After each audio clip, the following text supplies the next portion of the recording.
Recently, I received a consulting call to help someone set up sub bank accounts and classes to track restricted funds.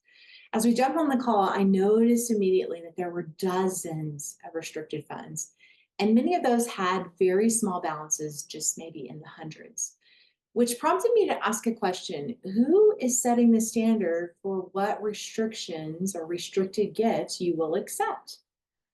Well, it was a great conversation. This particular nonprofit was so inspired by our conversation that we agreed I needed to record this and put it out for many of you to also have the value. I'm going to share some of the best practices that we discussed in our call that day. Hi, I'm Teresa Clark, and I'm a seasoned CPA with over 25 years dedicated to serving 501c3 nonprofits. I have experience both internal to the organization as a CFO and external as an auditor. So I bring a unique perspective to your financial journey. To learn more, jump in and explore my website at teresaclark.com. I'm going to share some of the best practices that we discussed in our call that day.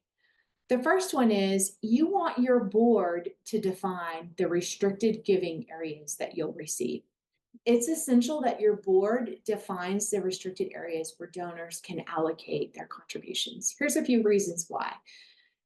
The first one is that this approach not only provides clarity, but it also ensures compliance with the IRS guideline. To qualify as a tax-deductible gift, donations have to be given without strings attached. So by your board defining where you'll receive a restricted gift, it helps you to comply with that IRS requirement. The second thing I want to mention in this best practice is that restricted areas are best used for initiatives that are outside of your normal operating budget. A few examples would be building projects or maybe outreach programs that are unique to your nonprofit. The second best practice I want to share with you today is that there is a difference between when a donor gives a gift with maybe a earmark and when it's actually creating a restriction that you have to track. Donors often write checks, memos that reflect the area of your nonprofit that most benefited them, most impacted them. In a church world, you often see this as youth or children's. And it's coming from a place of great generosity and gratitude for what you've done, for how this nonprofit has actually impacted that family or that individual's life. So often these check memos aren't actually intended to create a restricted gift. They're really just a donor's way of saying, hey, I appreciate you. So here's the standards of generally accepted accounting principles. If a contribution with a donor-imposed restriction is met in the same year as the gift is received, it can be classified as without donor restrictions.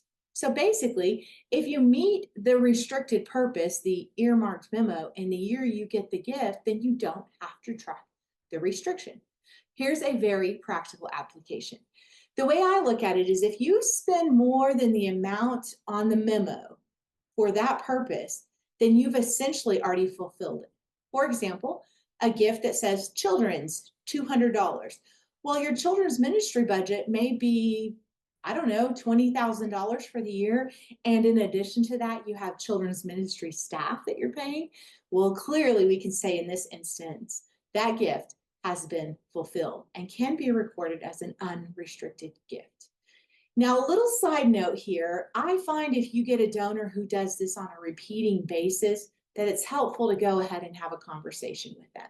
So the phone call to them could sound a bit like, I noticed that your gifts have children's ministry written on them. Can you share a little bit more with me about that? And then after hearing their great story of how wonderful children's ministry has been for them or their family, or their serving capacity at your church, then you can go ahead and continue on in the conversation to just express that, the generosity of the people is what makes all of your missions and ministries fund. And just let them know that their gift doesn't have to be earmarked, that it can be given just generally, and it will be stewarded well as your organization has demonstrated with a high level of trust and transparency. sharing your budget, doing things like that that let people know how their gifts are helping to fund each and every one of your ministry areas. All right, well, in the rare case that you get a gift earmarked for college ministry, I have a client that this is the case, that is beyond what you fund that area for. Now you do have a tracking responsibility if you're going to receive that gift. And again, phone calls to educate and to invite gifts to become general are not unheard of. They delicately have to be navigated at the right times. Okay, so this is my case in point. This conversation clarified my client's understanding of what truly constitutes a restricted fund. And here's where they landed. He said, aha, I got it. So the donations for our Wednesday night meal, those are not restricted. However, a gift towards our church goal to build a home for our family and our community, those are restricted. I said 2 thumbs up. He had it. He felt incredibly empowered to not only account for these gifts better, but to track them in a way that they can transparently be seen and be effectively managed. I hope this helps you. And if I can help you specifically in this situation in your nonprofit, don't hesitate to jump on my website and book a consulting call. I'd be happy to help you explore what might work in your nonprofit. I hope you found that information valuable and insightful. In a response to ongoing requests that we're receiving for support to nonprofits, we are excited to announce a new opportunity designed with you in mind. It's our monthly membership called Your Nonprofit CFO, and it's a low-cost option that'll help you gain traction to move your mission forward. It's a great fit for growing nonprofits that are not yet able to hire a fractional CFO, but it's also a wonderful resource to provide ongoing support if you're already in a place where you have a fractional or full-time CFO. You'll receive exclusive access to a community of like-minded nonprofit leaders.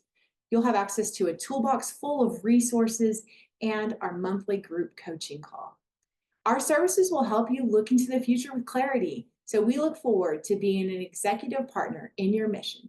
To receive this exclusive invite, subscribe to our weekly financial tips at teresaclark.com/blog.